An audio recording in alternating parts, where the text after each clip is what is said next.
প্রিয়তম রাসূলের ব্যঙ্গচিত্র অঙ্কন করার স্পর্ধা দেখিয়েছে তারা। ইন্না লিল্লাহি ওয়া ইন্না ইলাইহি রাজিউন। তুমি কোথায় হে অমুক যে নিজেকে মুসলিম দাবি করছো? তুমি কিসের পিছে ছুটছো? তুমি আল্লাহকে কি জবাব দেবে? উম্মার রাসূলকে পর্যন্ত নিয়ে ব্যঙ্গ করা হচ্ছে, আর কি বাকি থাকলো? এই অবস্থায় মাটির উপরের চেয়ে মাটির নিচেই যে উত্তম। আল্লাহর জন্য জিজ্ঞেস করছি, তুমি জেগে উঠবে কি? তুমি দুনিয়া বা অন্য কিছুর পিছে ছুটছো না তো? আল্লাহ না আবার তোমাকে পরিবর্তন করে দেন। সাবধান, এই দিনে ফিরে আসো। আল্লাহর কালিমাকে উচ্চে তুলে ধরার জিহাদে জান মাল দিয়ে অংশগ্রহণ করো। তোমার উপর এটি ফরজুল আইন। তোমার সফলতার চূড়ান্ত পথ হচ্ছে আল জিহাদ ফি সাবিলিল্লাহ। হে মুসলিম, হে ভাই, আল্লাহ তোমার প্রতি রহম করুন। এই বার্তা তোমার কাছে পৌঁছার পর আশা করি তুমি তা তোমার পরিবর্তন এবং সংশোধনে যথেষ্ট হবে। গতানুগতিক চিঠি হিসাবে নিও না আমার এই পত্রকে, ফেলে দিও না। এটা ফেলে দেওয়ার নয়, আল্লাহর জন্য বলছি। এর দ্বারা নিজেদেরকে সংশোধনের চেষ্টা করো। হে মুসলিম, আল্লাহ তোমার প্রতি রহম করুন। আল্লাহর আনুগত্য অনুযায়ী তোমার প্রতি আমার ওয়াদা রয়েছে, বন্ধুত্ব রয়েছে। আমি আমার নিজের যেরূপ কল্যাণ চাই, অনুরূপ কল্যাণ তোমারও চাই। আল্লাহর জন্য আমি তোমাকে বলছি, আল্লাহর ইবাদত করো এবং তাগুতকে বর্জন করো। একমাত্র আল্লাহর ইবাদতের নির্দেশ দাও, যার কোনো শরীক নেই। এ বিষয়ে মানুষকে উৎসাহিত করো। যে মেনে নিবে তার সাথে বন্ধুত্ব স্থাপন করো, এবং যে তা অস্বীকার করবে তাকে কাফের বলে ঘোষণা দাও। শিরিককে পরিত্যাগ করো এবং আল্লাহর ইবাদতে শিরিকের বিষয়ে ভয় প্রদর্শন করো। এ ব্যাপারে কঠোরতা আরোপ করো। এই নীতির ভিত্তিতে শত্রুতা স্থাপন করো, এবং যে ব্যক্তি শিরিক করে তাকে কাফির বলে ঘোষণা দাও। এ বিষয়গুলো তোমার প্রতি ওয়াজিব, এই দ্বীনের ভিত্তি ও মূল নীতির অন্তর্ভুক্ত। তুমি তোমার দ্বীনকে প্রকাশ করো, তোমার আকীদা, প্রচলিত শিরিক কুফর তাগুতের স্বরূপ উন্মোচন করো। কাফের মুশরিক তাগুতের সাথে বারাআহ তথা সম্পর্কহীনতা, ঘৃণা, বিদ্বেষ, শত্রুতা প্রকাশ করে দাও। এগুলো তোমার প্রতি ওয়াজিব। যদি না পারো প্রকাশ করতে, তাহলে তোমার জন্য ওয়াজিব তুমি হিজরত করে দুনিয়ার এমন জায়গায় চলে যাবে যেখানে তোমার দ্বীনকে প্রকাশ করতে ও যথাযথভাবে পালন করতে পারবে। যদি হিজরত করতে না পারো, তোমার জন্য আদর্শ হচ্ছে ছাগ পাল নিয়ে পালিয়ে যাবে পাহাড়ে তোমার দ্বীন নিয়ে। রাসূলুল্লাহ সাল্লাল্লাহু আলাইহি ওয়াসাল্লাম ইরশাদ করেছেন, এমন একটি মুহূর্ত আসবে যখন মানুষের সবচেয়ে প্রিয় মাল হবে ছাগল, যা নিয়ে এসে পাহাড়ে আশ্রয় নিবে, তার ঈমান নিয়ে পালিয়ে যাবে। তুমি সেটাই করো। যদি তাও না পারো, তোমার পরিবার তোমার অসামর্থ্যতার কারণে, তাহলে কাফের মুশরিক তাগুতের থেকে অবশ্যই দূরে থাকবে। তাদেরকে বন্ধু বানাবে না। সচেষ্ট থাকবে বাধা দূর হবার যেন সুযোগ পেলেই চলে যেতে পারো। তুমি সাবধান হও কাফেরদের সাথে আচরণ এবং মেলামেশায়। এমন কিছু কাজ আছে যা করলে তুমি এই দিন থেকে খারিজ হয়ে কাফের মুরতাদে পরিণত হবে। সেগুলো যেমন কাফেরদের দিনকে ভালোবাসা, গণতন্ত্রের লোকদের গণতন্ত্রের জন্য ভালোবাসা, আইন প্রণয়নকারী সাংসদ সদস্যদের ভালোবাসা, আধুনিকতাবাদী ও জাতীয়তাবাদীদের ভালোবাসা তাদের উদ্দেশ্যে এবং বিশ্বাসের কারণে, তাদেরকে ইসলামের উপরে বিজয়ী দেখতে আশা করা, মুসলিমদের বিরুদ্ধে তাদের সাহায্য করা, তাদের দ্বীনের সাথে আপোষ করা ইত্যাদি থেকে তুমি সাবধান থাকো। তুমি আরো সাবধান হও কাফেরদের সাথে আচরণ এবং মেলামেশায়। এমন কিছু কাজ আছে যা করলে তোমার ভয়ঙ্কর কবিরা গুনাহ হবে। সেগুলো যেমন কুফফারদের মর্যাদা দেওয়া, তাদের সম্মান করা, অথবা তাদের সমাবেশে অগ্রে স্থান দেওয়া, মুসলিমদের বদলে তাদেরকে কাজে নিযুক্ত করা, কর্মচারী বানানো, কাফেরদের সাথে নরম নরম কথা বলা, তাদের প্রতি হাসা, তাদের ময়লা পরিষ্কার করে দেওয়া ইত্যাদি। তুমি সাবধান হও, কাফেরদের উপরে সন্তুষ্ট হও না, নির্ভর করো না, সান্নিধ্যের অন্বেষণ করো না, অন্তরঙ্গ বন্ধু বানাইও না, অনুগত হইও না, ভালোবাসো না, কর্তৃত্ব দিও না, সহযোগিতা করো না, উপদেশ পরামর্শ চেও না, কুফরির কোনো বিষয় একমত পোষণ করো না, প্রশংসা প্রশস্তি করো না, অভিভাবক বানাইও না, এমনকি সে যদি ভাই বা পিতাও হয়। সতর্ক হও তোমার অজান্তে না আবার তোমার দিন ধ্বংস হয়ে যায় কিংবা ভয়ঙ্কর কবিরা গুনাহ হয়ে যায়। সাবধান, সতর্কতার নামে বেশি বাড়াবাড়ি করছো না তো, যা তোমার জন্য জরুরি নয়। এই দিনকে প্রচার প্রসার এবং কায়েমে সচেষ্ট হও। গাফিলতা পরিত্যাগ করো। তোমার অবস্থা যেন বনী ইসরাঈলের মতো না হয়, যাদের অনেক দিন যাওয়ার পর অন্তর শক্ত হয়ে গিয়েছিল।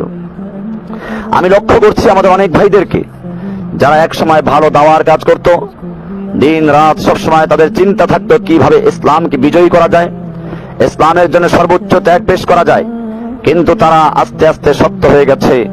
এখন তারা দিনের উপরে অটল স্থির নেই। সেজন্য খবরদার, তুমি সাবধান থাকবে তোমার অন্তর যেন শক্ত হয়ে না যায়।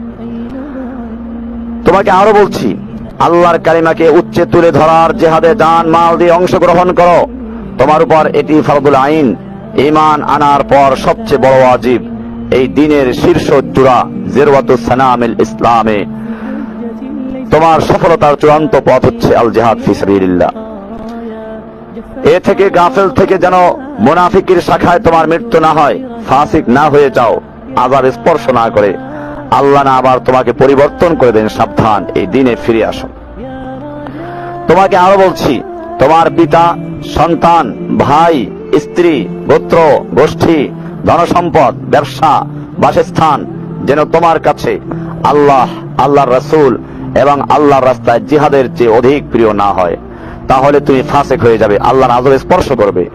ওহে মুসলিম, সাবধান, গাফেল থেকো না, নিজেকে পরীক্ষা করো। এখনই সময়, তুমি এই সব কিছুর চেয়ে জিহাদ ফি সাবিলিল্লাহকে, জিহাদ ফি সাবিলিল্লাহর কাজকে কম গুরুত্ব দিচ্ছ না তো? তুমি দুনিয়া বা অন্য কিছুর পিছে ছুটছ না তো? দুনিয়াব্যাপী মুসলিম নারী পুরুষ শিশুদের নির্বিচারে হত্যা করা হচ্ছে, পঙ্গু করা হচ্ছে, নারীদের ইজ্জত হনন করা হচ্ছে, তাদের গর্ভে অপবিত্র শূকর বানরদের বাচ্চাতে ভরে যাচ্ছে। কি লজ্জা! তাদের আত্মচিৎকার কি তোমার কানে পৌঁছে না? কি জবাব দেবে আল্লাহকে? নারীরা বিধবা হয়ে যাচ্ছে, বাচ্চারা এতিম হচ্ছে, ভাইদের বন্দী করা হচ্ছে, অত্যাচারের স্টিম রোলার চালানো হচ্ছে, তাদের প্রতি এমন সব অকথ্য নির্যাতন চালানো হচ্ছে যা বর্ণনা করা যায় না। তাদেরকে লাঞ্ছিত করা হচ্ছে, তাদেরকে বলাৎকার করা হচ্ছে। ইন্না লিল্লাহি ওয়া ইন্না ইলাইহি রাজিউন। তুমি কোথায় হে খালিদের উত্তরসূরি? মুসলিম দেশগুলো কুফফাররা দখল করে নিয়েছে। আর তুমি কোথায় হে খালিদের উত্তরসূরি? মুসলিম দেশগুলো কুফফাররা দখল করে নিয়েছে। আর কোথাও বা রয়েছে ইহুদি খ্রিস্টানদের পা চাটা গোলাম মুরতাদদের শাসক, যারা তাদের প্রভুদের খুশি করতে মুসলিমদের বন্দী, হত্যা, নির্যাতন সহ কোনো কাজ নেই যে তাদের বাধে। আল্লাহর কালাম কোরআনকে অবমাননা করা হচ্ছে, কোরআনকে পায়খানায় ছুঁড়ে মারা হচ্ছে, কোরআনকে ছিঁড়ে দিয়ে তার উপরে ডান্স করা হচ্ছে। প্রিয়তম রাসূলের ব্যঙ্গচিত্র অঙ্কন করার স্পর্ধা দেখিয়েছে তারা। ইন্না লিল্লাহি ওয়া ইন্না ইলাইহি রাজিউন। তুমি কোথায় হে অমুক যে নিজেকে মুসলিম দাবি করছো? তুমি কিসের পিছে ছুটছো? তুমি আল্লাহকে কি জবাব দেবে? উম্মার রাসূলকে পর্যন্ত নিয়ে ব্যঙ্গ করা হচ্ছে, আর কি বাকি থাকলো? এই অবস্থায় মাটির উপরের চেয়ে মাটির নিচেই যে উত্তম। আল্লাহর জন্য জিজ্ঞেস করছি, তুমি জেগে উঠবে কি? আসো, তোমাকে দেখিয়ে দেই কিভাবে তুমি সাপোর্ট করবে জিহাদকে। বিশুদ্ধ নিয়াত করো জিহাদের জন্য, শহীদ হওয়ার কামনা করো, জিহাদে মাল দাও, অন্যদের থেকে মাল সংগ্রহ করো, মুজাহিদদের ফ্যামিলি দেখাশোনা করো, মুজাহিদকে প্রস্তুত করে দাও, জিহাদের জন্য উৎসাহিত করো, মিডিয়ায় কাজ করো, মুজাহিদদের হেফাজত করো, তাদের বিষয়গুলো গোপন রাখো, তাদের জন্য দোয়া করো, জিহাদের সংবাদ ফলো ও প্রচার করো, জিহাদের ইলম ও ফিকহ শিক্ষা করো, মুজাহিদদের জ্ঞানগুলো শিক্ষা দাও ও ছড়িয়ে দাও, জিহাদের জন্য সব ধরনের প্রস্তুতি নাও, মুজাহিদদের সাপোর্ট করো, আল ওয়ালা ওয়াল বারাআর আকীদা ডেভেলপ করো, মুসলিম বন্দী ও তাদের পরিবারের দেখাশোনা করো, বিলাসিতা ত্যাগ করো, জিহাদের বেনিফিট হবে এমন টেকনিক শিখো, হক আলেমদের চেনাও, হিজরত করো, মুজাহিদদের নসিহা দাও, তাদের কল্যাণ কামনা করো। এই সময়ের ফেরাউন ও মুনাফিকদের মুখোশ উন্মোচন করো, জিহাদের নাশিদ বানাও, কবিতা বানাও, জিহাদের গজল, তারানা, জিহাদি জজবা তৈরি করে এমন কবিতা তৈরি করো এবং প্রচার করো। কাফেরদের অর্থনৈতিক বয়কট করো, আরবি ভাষা শিক্ষা করো, তায়েফা আল মানসুরা কে তা চেনাও, সরাসরি জিহাদে অংশ নাও। এই হচ্ছে কিছু ওয়ে। তুমি কিভাবে ওয়াসাইলু মুশারাকাতুল জিহাদ, তুমি কিভাবে জিহাদে অংশগ্রহণ করবে তার কিছু রাস্তা তোমাকে বলে দেওয়া হলো। সুতরাং অগ্রগামী হও, যত বেশি ভাবে সম্ভব তোমার সাপোর্ট শুরু করো। তুমি মুজাহিদিন এবং আল্লাহর পথে বন্দী এবং তাদের ফ্যামিলির খোঁজ খবর নিয়েছো কি?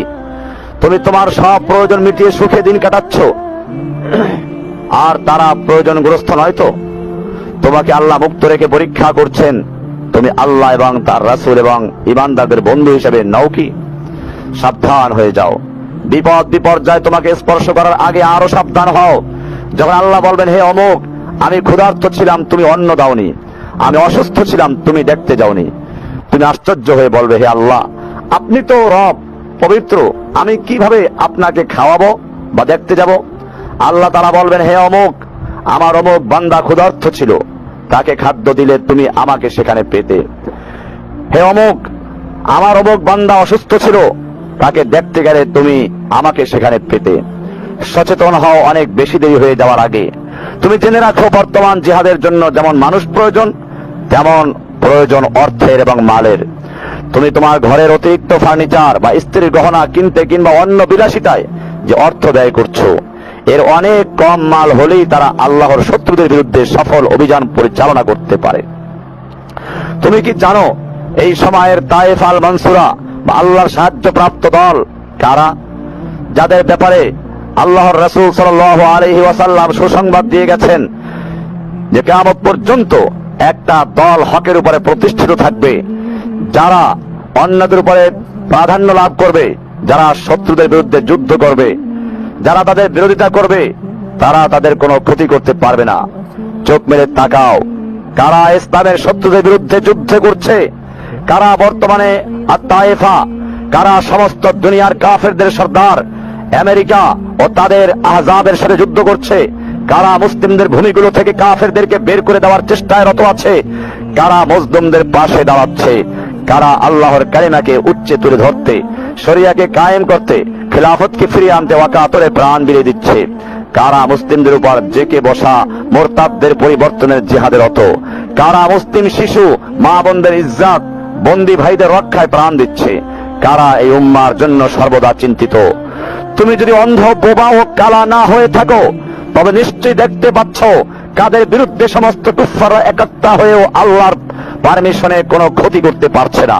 আল্লাহর জন্য বলছি, তাদেরকে খুঁজে বের করো এবং তাদের সাথে লেগে থাকো, অন্যদেরকে তাদের চিনাও। তায়েফাকে যত সম্ভব সাপোর্ট করো, তাহলে তোমার জন্য সুসংবাদ, হে গোরাবা।